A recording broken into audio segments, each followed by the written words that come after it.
Welcome to The Rebel Rebel. It's a podcast for creative rebels and entrepreneurs. I'm your host, Michael Dargy. In this episode, I am thrilled to introduce you to Joseph W. Foster, the founder of Reebok. His story spans generations, and to help tell it, he wrote a book called Shoemaker. Shoemaker tells the story of how he built one of the largest brands in the world. Be sure to check out the show notes for links to his book and everything we chat about in this episode. Joe W. Foster and his late brother Jeff were third-generation shoemakers in the United Kingdom. In 1958, they left the family business to start their own company, Mercury Sports Footwear. 18 months later, they rebranded under the name Reebok. Please welcome to the Rebel Rebel, Reebok founder and author of the new book, Shoemaker, Mr. Joe Foster. Michael, thank you for the invitation and the introduction. we are across the pond, but it's wonderful to talk to you. Likewise. So, Joe, you're back in Bolton. So it's kind of come full circle. Temporarily. We don't intend to stay here. We're always on the move, but we're back in Bolton at the moment because Shoemaker has brought us back here. We've so many things to do. It's incredible. Well, and I got your book, about a month ago. It finally came in. And I read it cover to cover in one sitting. So on a Saturday afternoon. And I so enjoyed it. Like, what a story. I had no idea. And of course, I want people to buy the book. But just to, go back in time a little bit, I mentioned third generation. So your grandfather was a shoemaker. Indeed. He invented track spikes, which led to numerous world records. Yes, indeed. He did indeed. In fact, he was only 15 when he started his business. But, in those days, kids started working very, very early in life, 10 or 11. They were working early in life. And we're talking about 1895, which goes back 126 years now. Wow. That's a long time, isn't it? And, he got his idea from his grandfather. Because his grandfather used to repair shoes. In fact, my grandfather became a cobbler, and because his grandfather was a cobbler. Oh, wow. And his grandfather used to repair not just street shoes, but cricket boots. Because in those days, cricket was a game, and they had spikes in the bottom. And I'm pretty sure that my grandfather said to his grandfather, "Why have they got spikes in?" Well, they need that for grip, to stop them slipping when they bat in the bowling or in the field. Yeah. So Joe was a member of his local athletics club, and he thought, well, if I put some spikes in the bottom of a shoe that I run in, that'll give me grip, and maybe I'll do better. And he did. Yes, and it wasn't long before he came a very unlikely second in a race where normally he was halfway down the field, something like 20 or 30. And that was the beginning of his business, because everybody looked at Joe and said, "We want a pair of those shoes." Wow. And that was his business. And by 1900, he actually had his company, J.W. Foster. Incredible. What a legacy to come from. And when you, so your dad ended up joining the business as well at some point. He did. Well, my father was born in 1906, so I think he probably, from as soon as he could toddle about, I'm sure they gave him something to work on. As with my uncle, I think was born in 1901. So by 1906, grandfather had changed the name of the company to J.W. Foster and Sons. Wow. Because he had two sons. Yeah.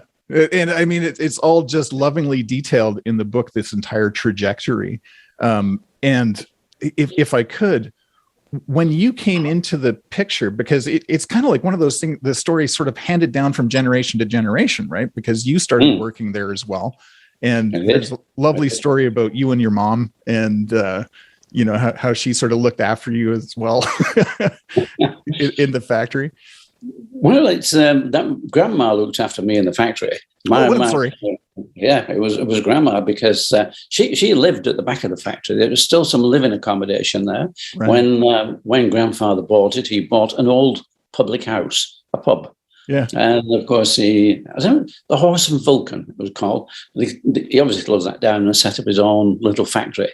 But if we go back to grandfather, by 1904, he had 3 world records in his shoes, which is incredible. And by, I think it was 1906, 1908, he had gold medals. Then of course, during the second decade of the 20th century, we had World War I. Right. Not many people wanted running shoes, so they started to repair army boots. Right. Boots coming back from Flanders, and they repaired them. And about 1920, the 20s, that was really my grandfather's belly pop. That was his generation. In 1920, and we have a paper that this is printed up, he supplied all the Olympic athletes at the 1920s Olympics in Antwerp. And yeah, but then in those days, we were talking about track and field. Right. We didn't have all the fancy sports that we have now that make up the Olympics. The genuine Olympics, of course, was just running, so it was track and field. But he supplied all the athletes in that. And during the 20s, he supplied so many athletes. He actually supplied the athletes, Eric Liddell, Harold Abrams, and Lord Burleigh. And they were immortalized in the film Chariots of Fire. All right. So that was, so his fame was there. But unfortunately, my grandfather died at a young age. He died at 53 in 1933. Right. And I wasn't born until 1935. But that's about 15 months after he died. And I was born on his birthday. Wow. Of all coincidences. Yeah. And this is why grandmother looked after me so much. She just thought that he's brought his name with him. Yeah. So I'm called Joseph William. My grandfather was Joseph William. Wow. Isn't that something? I guess when you were growing up, was this ever the plan to build this gigantic company that took the world by storm? Like, of course not. Tell me about early Joseph. Like what's sort of your earliest memory? Well, my earliest memories are pre-World War II. Yeah. I probably about born in 35. The World War started in 39. So I just remember going on holiday, and then holidays stopped. And, right. There's a war on, but between being 4 and 10, just 6 years between that time, you grew up as a kid. War? What's war? No lights on. It was great fun. Running around the streets in the dark, and so we grew up as normal kids, and we were too young to recognize the dangers of World War II. Right. We did experience that because Bolton is slightly elevated when it comes to Manchester, and Manchester was a target for bombing. Right. And so we could see the sky lit up at night. With the bombs dropping. And of course, every time that there was going to be a raid, we got the sirens. So the sirens set you off, and there's going to be a raid. So everybody had to sort of get into a shelter, which, maybe for the first 12 months, they built a special shelters. And maybe maybe not even 12 months, everybody did this religiously. Then they just got fed up of doing that, and they didn't bother. So we were not really in a danger area. Although one bomb did land, well, I think 1 or 2 landed on Bolton by accident. Oh, wow. And blew in the factory window, or the Olympic Works, blew the window in. And I remember my father took us down, and we found a piece of shrapnel off the bomb that had gone through and just shattered the window. And we kept that for many years, but I have no idea what happened to it, because, you move, you leave the family home, and these things are there. So I don't remember. I do remember that those were the early memories of growing up, and of course, by 1945, war is over. The lights come on, right. The schools open again. So we're being educated, and I went to college, and I actually studied engineering, of all things, and because we're in a big engineering part of England, as the Northwest. We have aerospace, we have all sorts of things here. Yeah. So I did engineering for 3 years, which was fine. It meant that we could build our own factory when the time came. I was pretty useful at doing those things. But so we're talking. I'm 17 when I actually joined the family business. I'm only 12 months there, and then by the time I'm 18, I have to do national service. Right. 2 years of national service. And it so happened that Jeff, although he's older than me, he'd been deferred. And so we both went almost at the same time. Oh, wow. And, it was a big education to us because, mother's no longer doing your washing, making a bed, making your meals. Yeah. You got to learn how to look after yourself a little bit more. And you do look around a bit and think. And so when we came back to the family business. And Jeff and myself, we're looking at the family business and we're seeing a failing business. Right. It doesn't have that spirit that it used to have when obviously grandfather built it. I think he was so good at what he did. And he was such a good influencer. He was giving the right shoes to the right people to influence other athletes. And he built a really good business.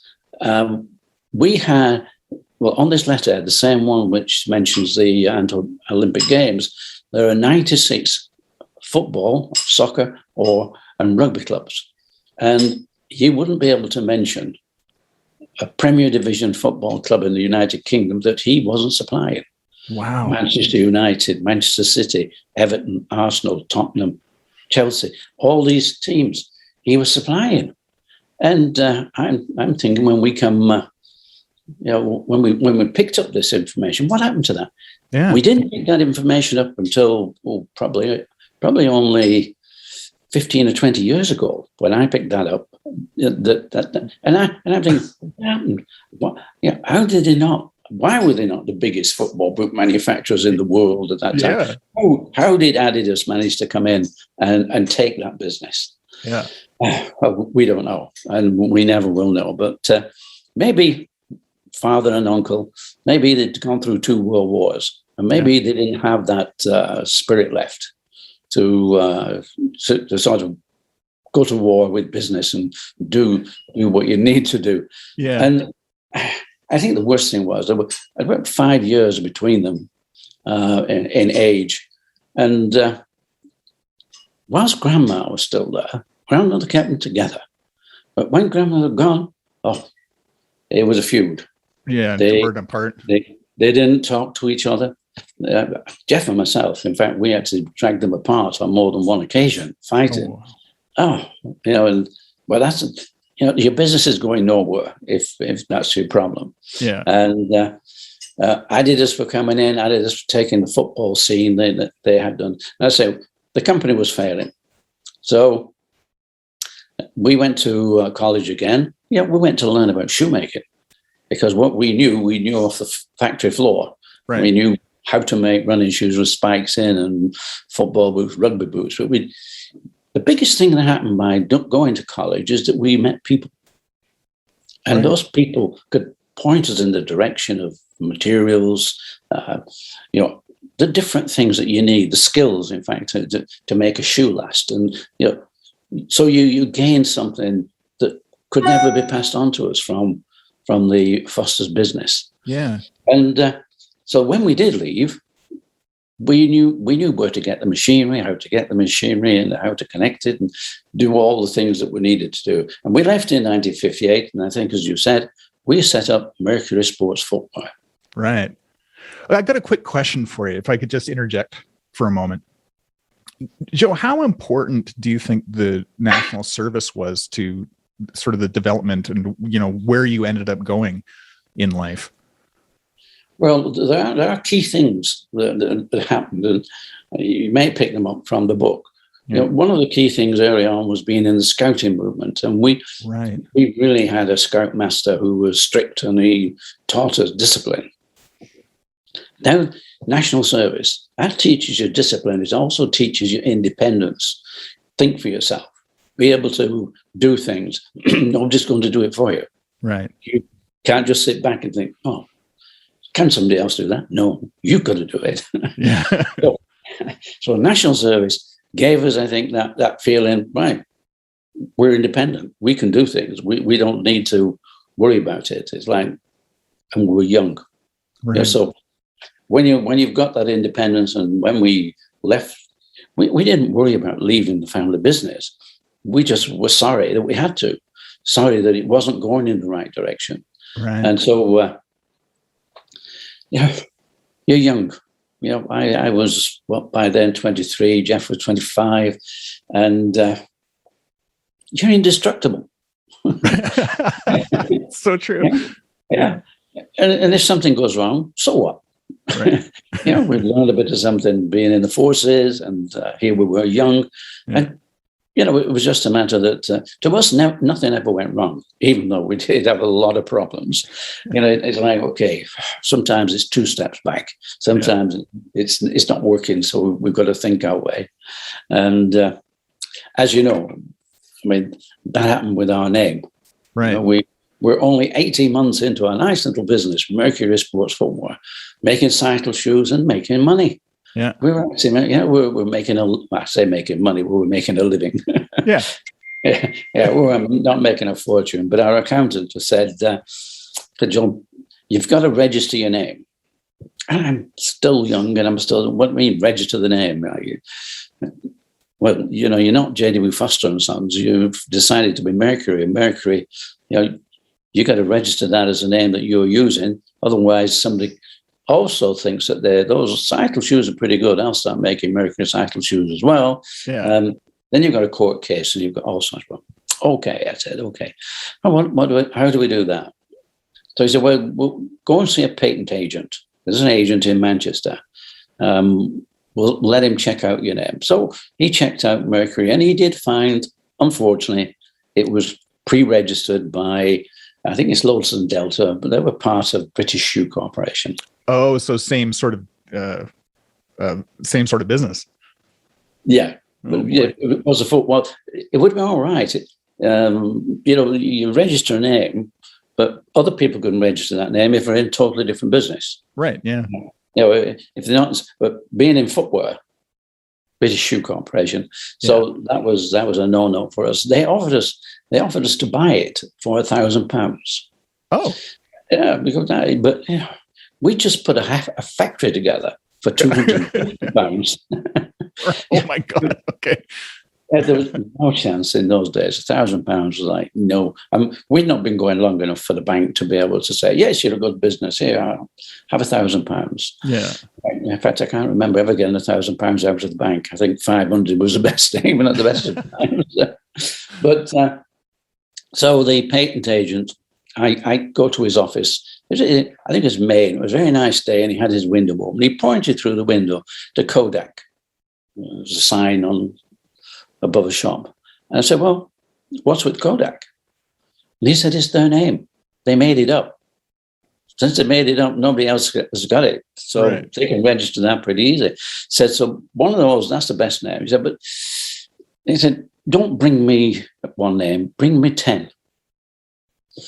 And I'm thinking, bring him 10 names. How do you do that? 10 names. So I go back, and Jeff and I and wives, we sit around names, all sorts of names, and some names are really stupid. You do have a lot of fun doing it. You do indeed. So, we're thinking names like Cougar, right? Falcon, aggressive names, birds, animals. Yeah. Lots of these come up. But let me take you back to 1943. This is the middle of World War II. Okay. And like COVID today, there's been a lot of lockdown, nowhere to go, no holiday place, you can't do anything, but you have local events. Right. And I won a local event, a 60-yard sprint. Mind you, I had an advantage. I had Foster's spike shoes on, which is probably, I don't suppose any of the other runners had a pair of spikes at my age. Yeah, right. Anyway, I won the race. And I went up to collect my prize. And what do I get? A dictionary. Come on, guys, where's the football? Yeah. Can't play with a dictionary. A dictionary. And lo and behold, it was an American dictionary, a Webster's. Wow. Now, of course, the American spelling of a number of words are just that bit different. Yeah. Color, for instance, has no U in it. In the English spelling, it's COLOUR.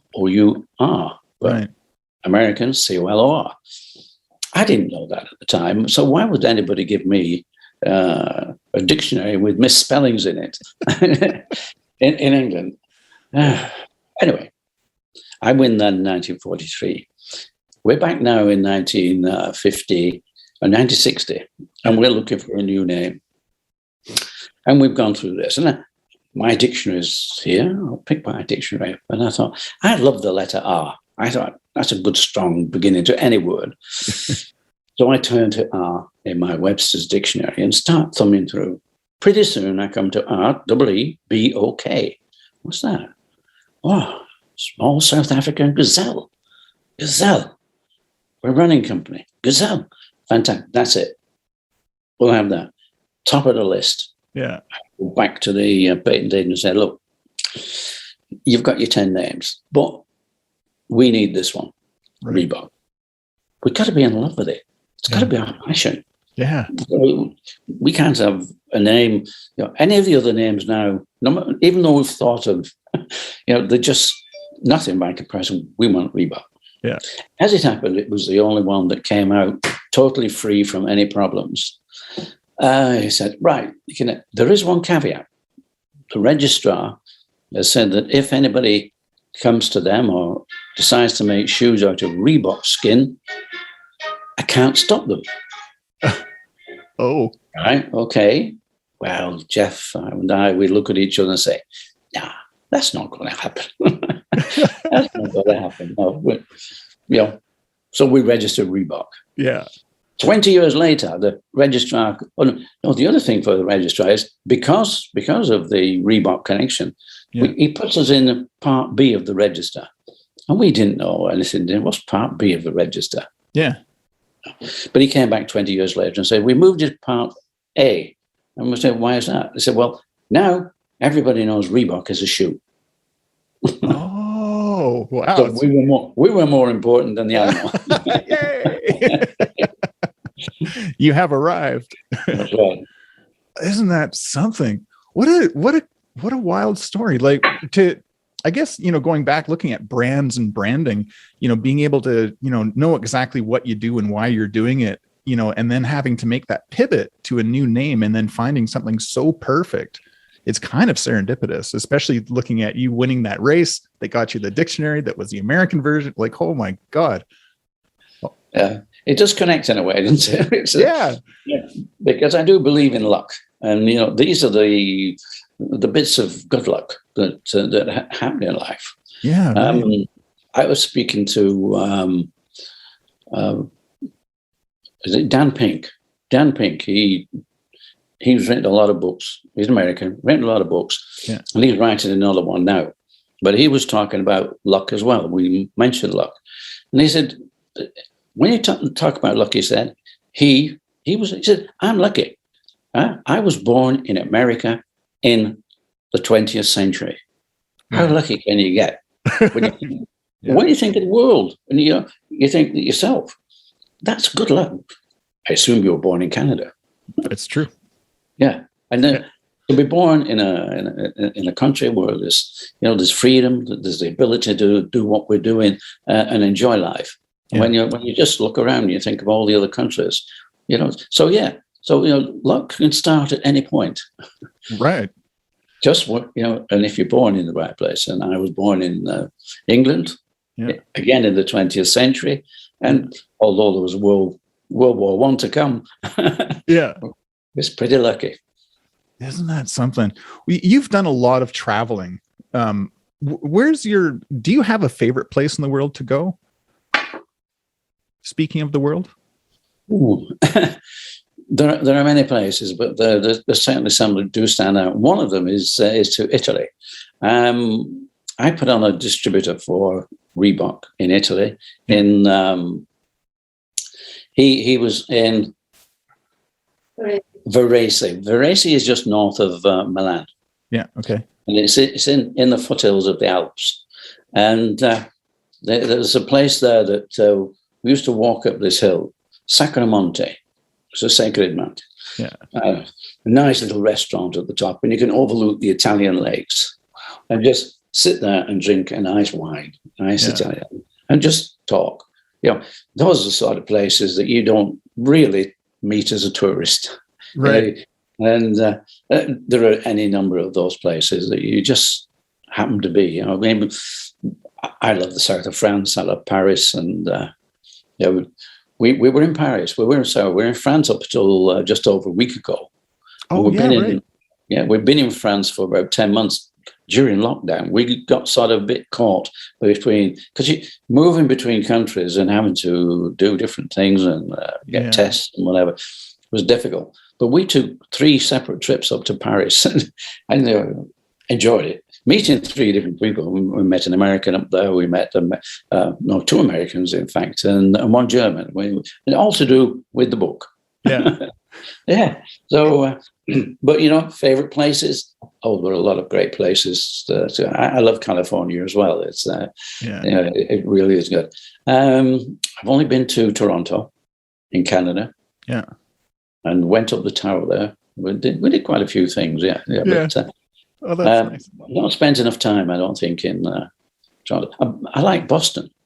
That's where Reebok is, and Boston's a cool place to go to. And we're due back there any time as soon as things are. I think, in fact, it's probably going to be spring of next year before we get back there. But I like the world. I like people, and that's the most important thing. What was that was a bit of a self-serving question, just because I love brands so much and the growth of them. But because you really took over the international, let me back up. Reebok was this small company in the UK that was trying desperately to expand into the USA.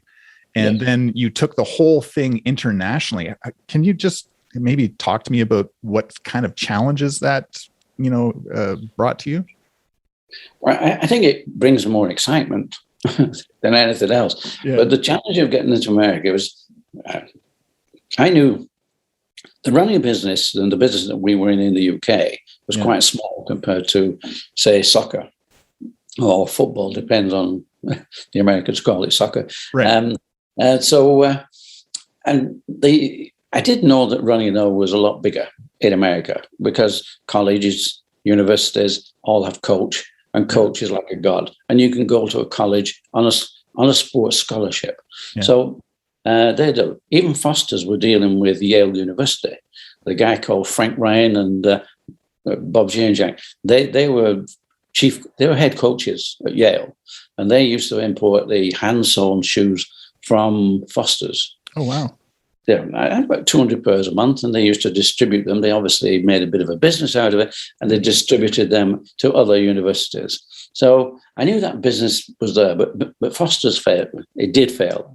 Foster's went down. Yeah. And so I knew that we needed to get into America. And it's 1968, and I'm reading a business magazine, a sports business magazine, and I looked up and read on this page that the British government wanted us to export, and they were willing to pay for a stand at the NSGA show in America, National Sporting Goods Association. That was in Chicago. They were willing to pay for a stand, and they were willing to pay our airfare, return, and half of our hotel bills. So how do you turn that down? Yeah, exactly. Yeah. So with a friend of mine who I made some climbing boots for, we took the deal and we went to America. Yeah. We stopped off in New York, but we're talking February. Yeah, February. you know about cold. Oh, yeah. And then went on to Chicago. And Chicago in February is not the place to be a tourist. Right. Not at all. It's really cold. Coldest I'd ever been. And the exhibition was great. Lots of people loved the shoes. Yeah. But when it came to buying them, and I sort of gave a business card, yes, England. Wow, where's England? And there's that New England. There's a lot of New England. Right. No, it's across the pond sort of thing. Oh, near London? Yeah, near London. Yeah. So, no, importing the shoes for a retail store, that was too difficult. Yeah. But they said, as soon as you get some shoes, you've got some distribution over here. we'd love to try your shoes. Yeah. Right. This is 1968. When did I get my distribution? Yeah. 1979. 11 years. Wow. This is like that, the age old story of overnight success often takes, 10 to 20 years. Oh, absolutely. That was it.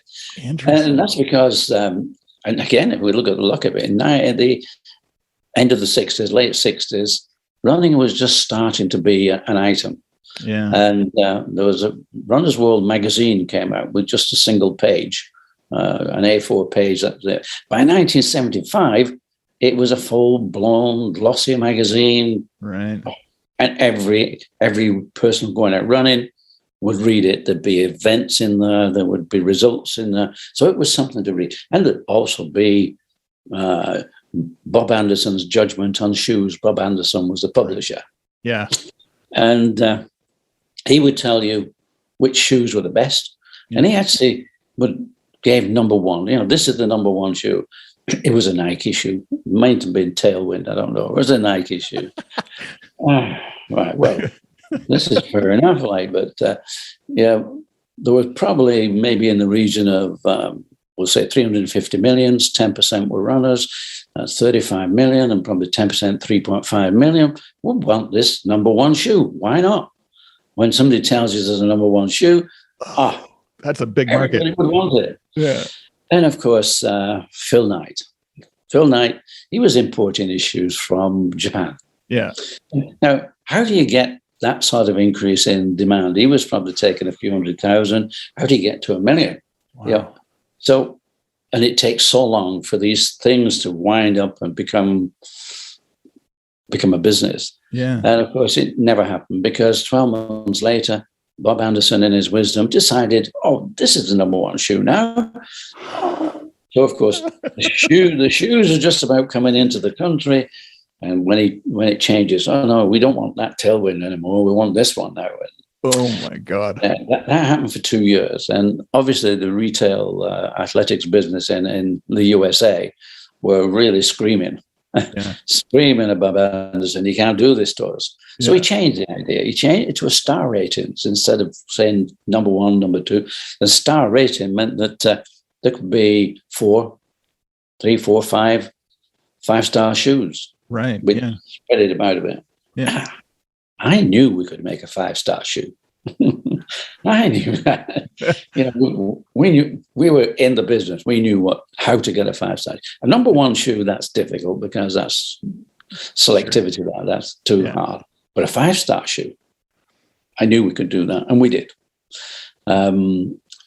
We'd actually tried out the shoe, a lot of our shoes at Edmonton at the Commonwealth Games in '78. Yeah. We got a shed load of medals. We did really well, and the shoe was really well accepted. So by 1979, in February, Chicago again, I have my shoe, and I'm on the stand. It's not a 5-star shoe at that time, but it's there. But running was becoming so big that Kmart, they wanted to get into running. Or Kmart came along and said, right, we want 25,000 pairs. And they would have taken them without. Anyway, 25. Right. That's about 6 months' work for a small factory back down there in the UK. Yeah. But I know if we get a 5-star shoe, we're going to need help. Yeah. We're going to need some production people to help us. And for that, I had a friend at Barter. You know Barter in Ottawa, Barter now, yes. In fact, we're talking to Tom Barter. He's just read the book and he's interested as well. So we're going meeting Tom Barter. But that apart, Barter said they would help. So they could do the production. But then Kmart said, we want a better price. Right. Well, we knew, again, it's one of those things, everything's moving to the Far East, South Korea in particular. Yeah. And fortunately, I had made contact with some people who were agents for the South Korean factories. Right. Okay. We'll look at that because they could make them less than half the price that we could make them. Yeah. And, Barter could make them slightly better, but they couldn't beat that price. Right. But then these things have to be worked on. It's like Phil Knight trying to get his shoes. We haven't even got a person in South Korea. They don't even know the shoe yet in South Korea. So it's going to take some time. So that's fine. Okay. And but there again, Paul Fireman came onto the stand. And Paul, I can get on well with Paul. Paul was an easy guy to talk to and to get on with. Yeah. And he ran a company called Boston Camping, right, which was a wholesale business out of Boston, selling tents, fishing rods, you name it, all that sort of equipment. Yeah. And I could tell a little bit about him that he was a bit tired of just that business, they've been going around for 10 years doing the same business. Yeah. And he obviously needed something else. And he said, Joe, I'd love to be a distributor, but we need a 5-star shoe. You need a 5-star shoe, Paul? Come on. This is Aztec. Right. Aztec. Yeah, but, Joe, it needs to be a 5-star shoe. And, of course, with overconfidence, I was saying, it will be, Paul. It will. Don't worry. Okay. But we're in February, and the shoe edition at Runner's World comes out in August. Yeah. Oh, you got a ways to go. Way to go, yeah. So I come back. And then I go back to America, and I go to see Kmart, and I asked to see the guy that came to the stand, and they point me in the direction of a big warehouse, and there's about 200 desks, and this guy's one of the people on 200, and I'm thinking, well, maybe I could sell 25,000 pairs, but it may be the last time I sell 25,000 pairs, because unless sort of they sell enough of this product, that square meterage, square footage, that may be the first and last order. And then on I went to Boston, met up with Paul again, and his brother, Steve, and Terry, his brother-in-law. The three of them were running a business. Yeah. Right, very nice. Yes, nice little business. They can obviously handle the shoes here. That'd be good. Fantastic. However, but we're back in the UK, and the end of July, when the book, the magazine comes out the last week of July, the August magazine comes out. Yeah. And I picked the phone up to Paul and said, Paul, why don't you go down to the local kiosk, because by now Runner's World will be out. We won't get to know for a little while yet, but if you go down there, can you go and buy one? An hour later, he came back. He said, Joel, Aztec, 5 stars. Wow. Yeah, that was like, great. Yeah. And he said, but not only that, he said, you've got Inca, and that was a spike track shoe, and Midas, that was a racing shoe. They also got 5 stars. Oh. So we got 3 5-star shoes, and that was our launch into America. No kidding. So I have a question about your your God, how do I put this?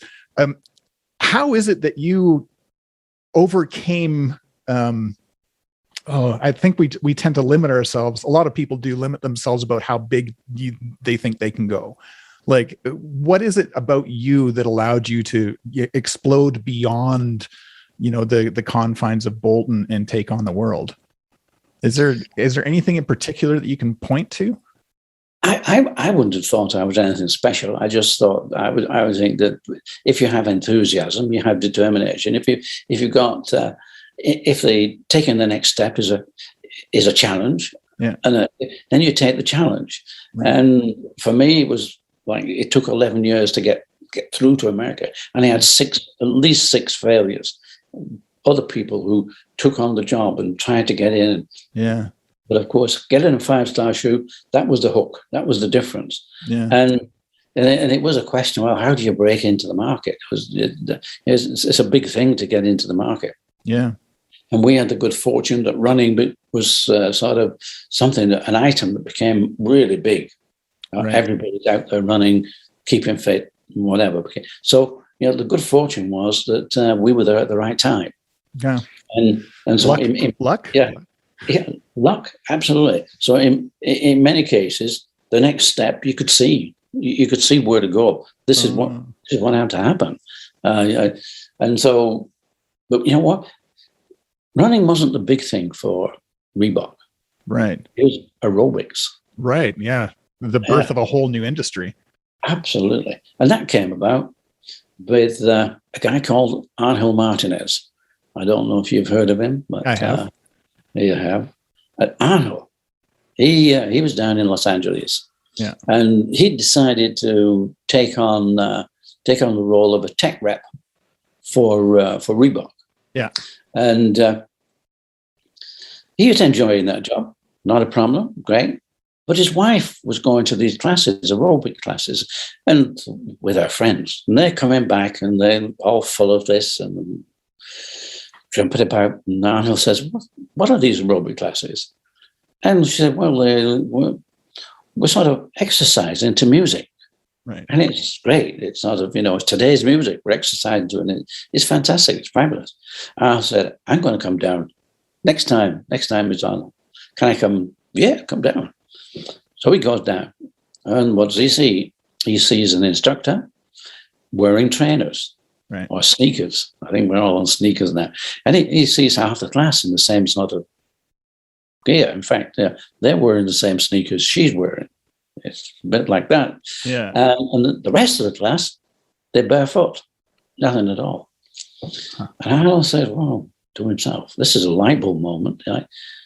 Why don't we make these girls a specific shoe for aerobics, glove leather, white, with just the name on there and the Union Jack. Yeah.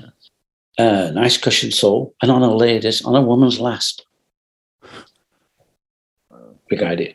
Off he goes from Los Angeles up to Boston to see Paul, and gives the story to Paul. Yeah. And Paul says, Arno, slow down. We're a running company. And we're doing very nicely. Really, why do we want to start looking at these small little things that are going on there, just a bit of a fad phase? Yeah. Forget it. Maybe if we can hear that it's growing, maybe we'll think about it. Arnold wasn't put off. Arnold sort of, he goes down to the back door, went to see Steve Liggett. Steve Liggett's in charge of production. Steve, I want this shoe. And he tells Steve exactly what he wants, on the woman's last. And he gets his wish. Steve makes him his 200 pairs of shoes. He gets them down to Los Angeles, gives them to the instructors and some of the leading girls, some of the girls down there. And they loved it. They loved the shoes. One problem, they were made from glove leather. And glove leather, you can just rip it like you can tear a piece of paper. Right. And so these shoes were falling apart. Anywhere in the world, that would have been a disaster. Right. We're talking about Los Angeles. We're talking about America. The girls just loved it. They just went out and bought another pair. Oh my God. Yeah. And okay, we had to answer the problem. We did. Yeah. First of all, we sort of strengthened them with nylon. And I said, what are you doing? The minute you put nylon on the back of the leather, that stops it breathing. Right. And leather is good because it breathes.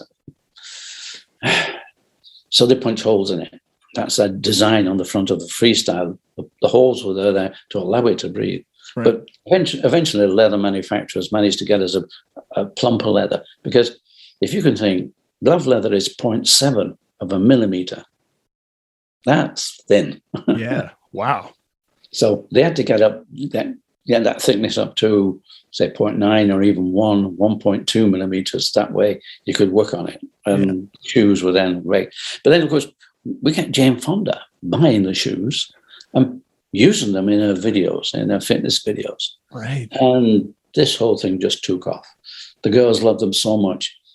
They weren't just using them for the aerobics classes. They were going to work in them. They were going out in them. They were so comfortable. Fighting aliens in them.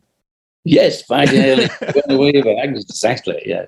And, and that's, those sort of things, they're the miracles that happen again. That luck, that's something that, changes life. And we were about $9 million company then when this started. Yeah. Year after, we were $30 million. Year after that, we're $90 million. $300 million, $900 million. Oh, incredible. Um, the first big problem was financing it. Yeah. Luckily, we got Stephen Rubin, who is Pentland Industries, and he also sourced product out of the Far East. Yeah. That was one of that's how he could do this. He was sourcing the product, and he was giving Paul Fireman a nice big credit line. So that was good. But the other problem was, how do you get from 300 million in revenues to 900 million? That is product. How do you get the product? Well, we were thinking it is the same problem that Phil Knight had when he was trying to get the minute. Incredible. Luck was on our side again. Nike hit a wall. Right. Nike just had one of those moments where they had too much inventory. They had to pull out of about 3 factories in Korea, and we just went straight in. Oh my God! And that, otherwise, we would have starved the market. Yeah, we've not been able to get enough product. So that was it. And when we got to just short of 4 billion in revenues, I decided I'd had enough, because after putting on America, I put on 30 different countries around the world. Oh, wow. Just growing the distribution. Yeah. And we also did the Princess Grace Pro Celebrity Tennis tournaments for her foundation, for the foundation of Princess Grace. Right. And all the people out of California, we got so many A-listers, so many film stars. We actually got Frank Sinatra. We got Sean Connery and Charlton Heston, Roger Moore, Jane Seymour. All these people, they were coming in and were enjoying, and it was a fantastic time. A really fantastic time. But the challenge had gone. It wasn't a challenge anymore. And probably time to get off this ride. Just doing this all the time. Yeah. And as I say, I was traveling around the world at least 3 times a year. I was picked up wherever I went in a limousine, and went to the best hotels. Yeah. We dined at the best restaurants, and we just talked about how good business was. Yeah. But you get to that point and say, how long can I keep doing this? Right. Why do I want to keep doing this now? We bunches of accountants and bunches of lawyers and an awful lot of people in between, producing, packaging, right, sending shoes out. So I thought it was about time for me to settle back and retire. Wow. Go ahead. I thought that. And so I did retire. And I went to Tenerife. But the phone kept ringing. Joe, what do we do with such and Joe? What I'm saying, Joe, the IRS want to talk to us, and on and on. So, and in various and different ways, I've never left. Right. And it's a bit like the Eagles in Hotel California. You can check out, but you can never leave. Yeah. I have a couple questions. First off, is the gatekeepers that you've sort of met along the way, and right.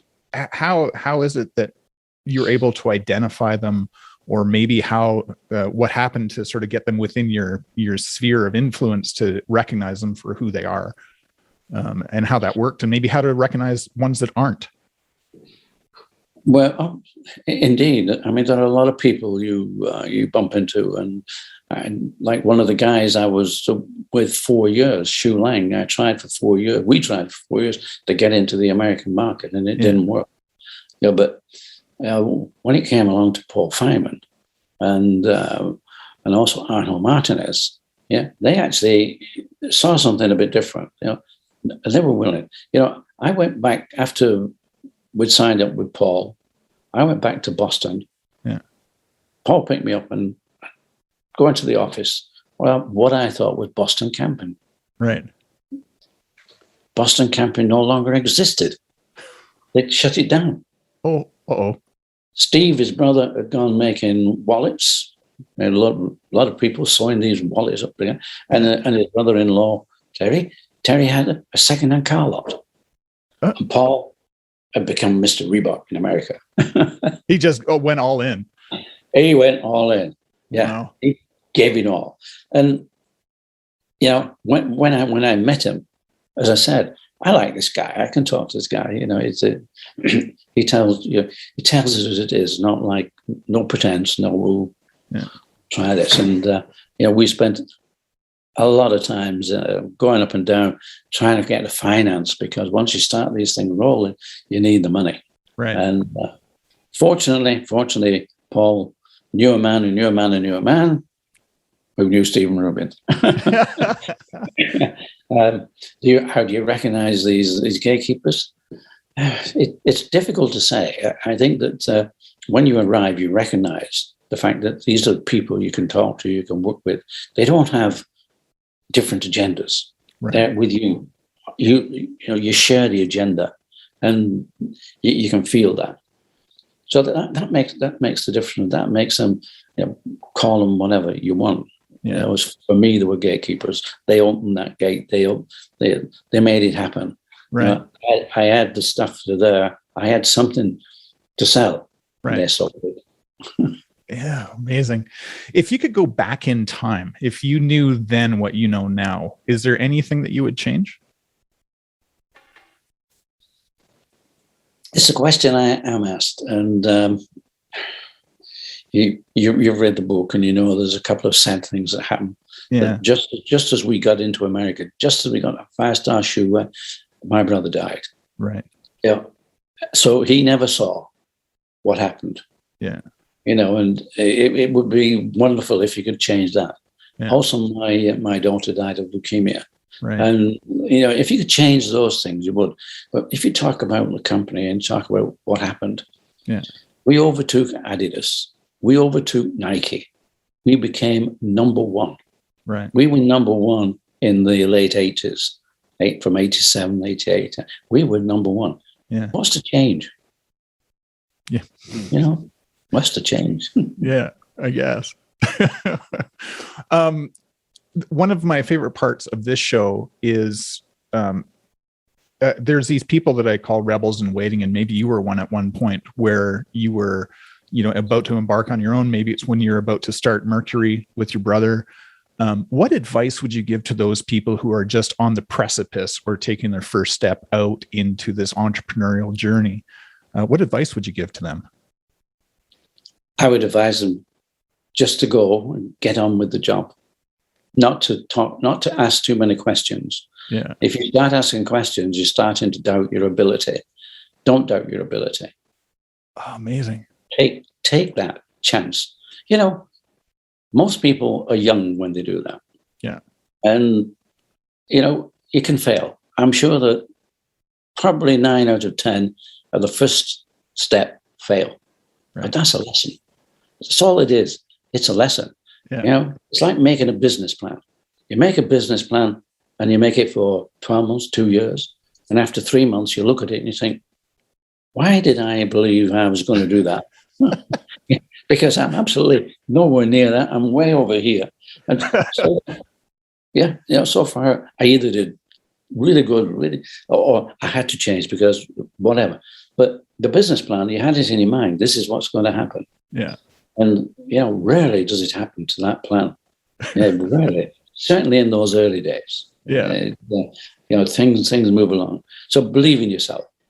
You're going to believe in yourself and give it a shot, because nobody can tell you you're going to be a success. Yeah. Nobody can rubber stamp that. They can only say, beware. And I can say to everybody, be prepared. Right. Because you will get something will come along which will sort of not be exactly in your plan.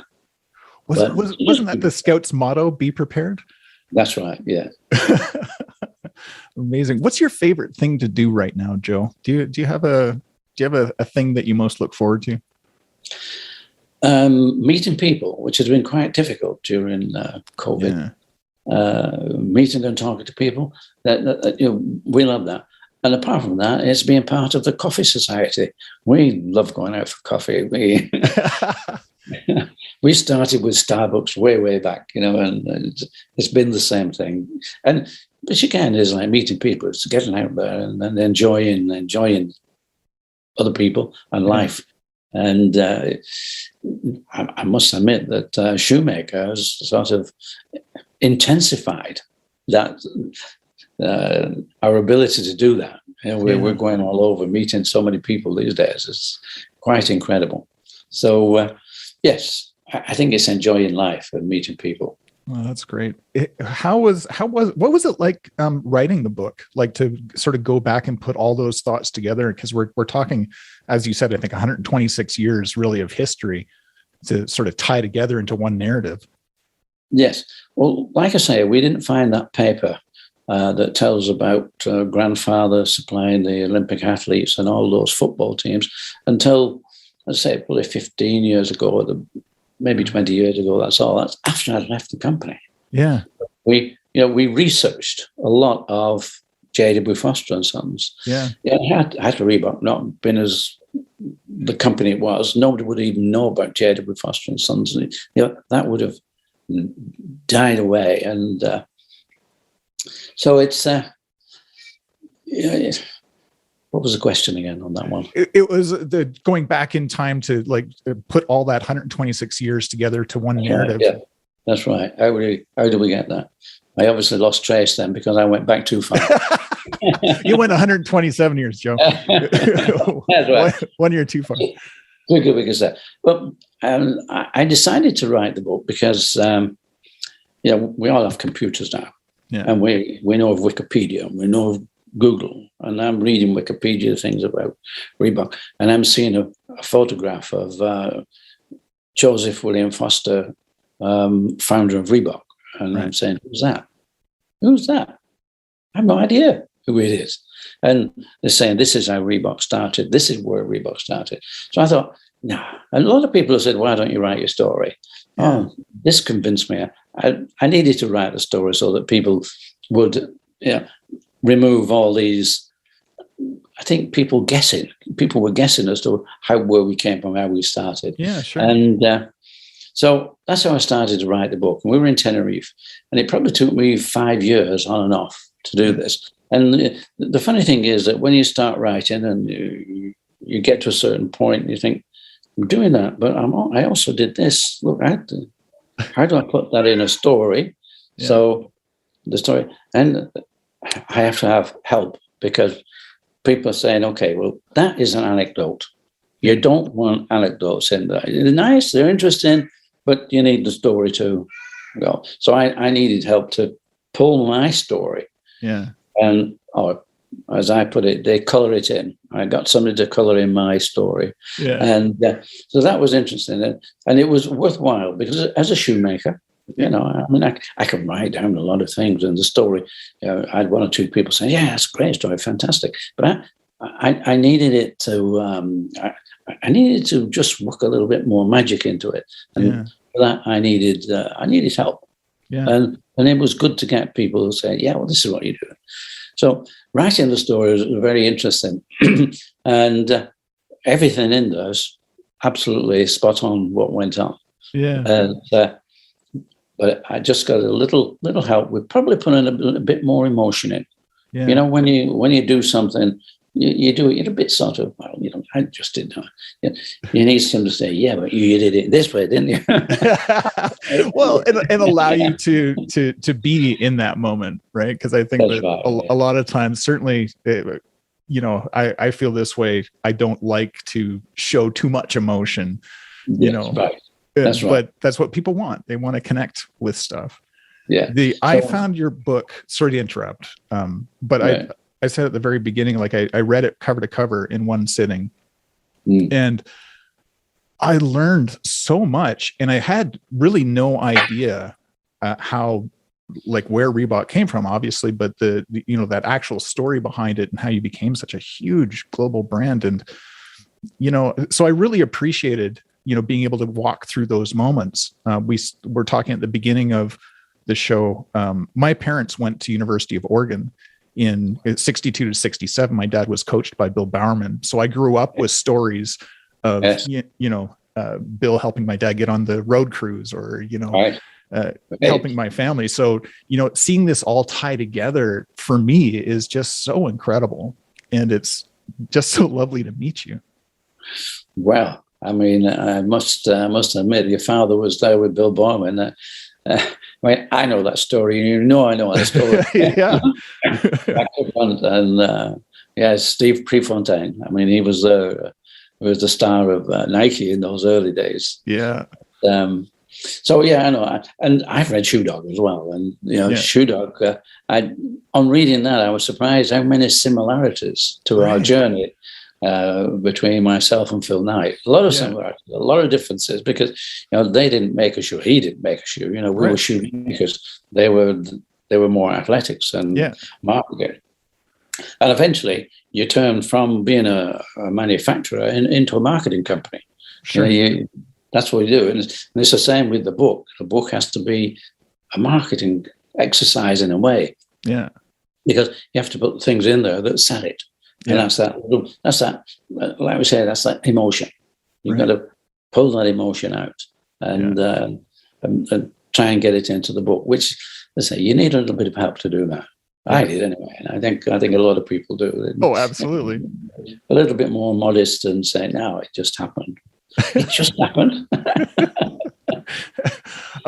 One last question about influencers, because you mentioned it a couple times. You mentioned it in your book, and there's influencers that you ask to do things, and there's accidental ones. How important is that in the trajectory, I guess, is to find the right ones? It's difficult to find a wrong one. Okay. Really.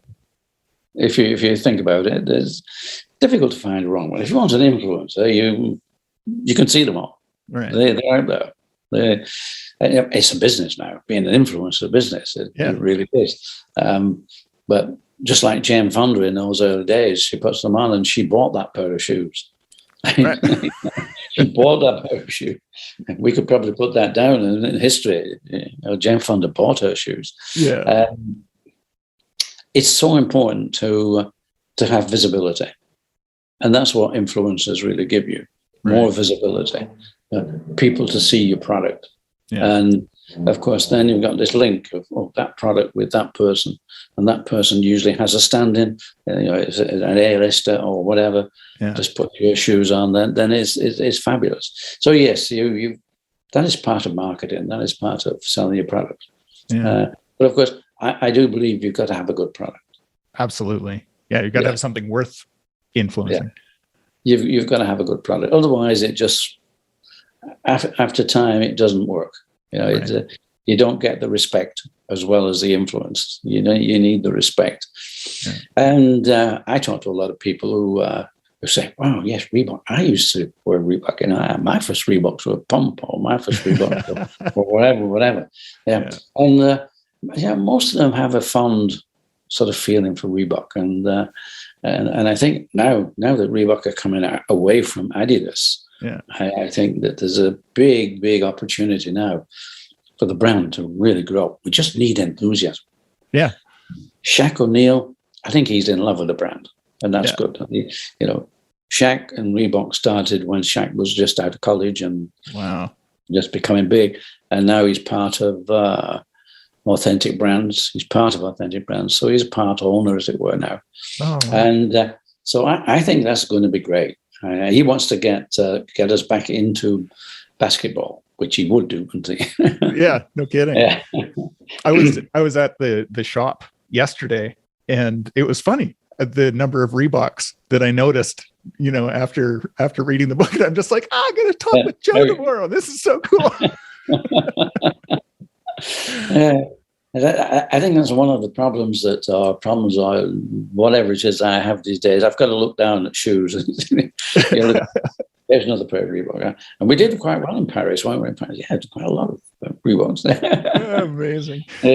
Joe, what's next for you? What's happening? You're probably book tour as soon as you can, but what's your next thing? Well, it is a book tour. I think really right now there's a challenge, and that's to get the book to a bestseller in America. And we're already getting people approaching us to do a film. So it's interesting. Life is very interesting right now, and it's even getting more interesting because we've got lots of traveling to do. We love travel. Yeah, we love traveling. I know it's probably not looked on these days as eco-friendly to be traveling, but we'll travel as eco-friendly as we can do. Yeah. but we love traveling. We love telling the story, and it's going to be exciting to see just where we can go now. So, and if they come knocking on my door, I'm here.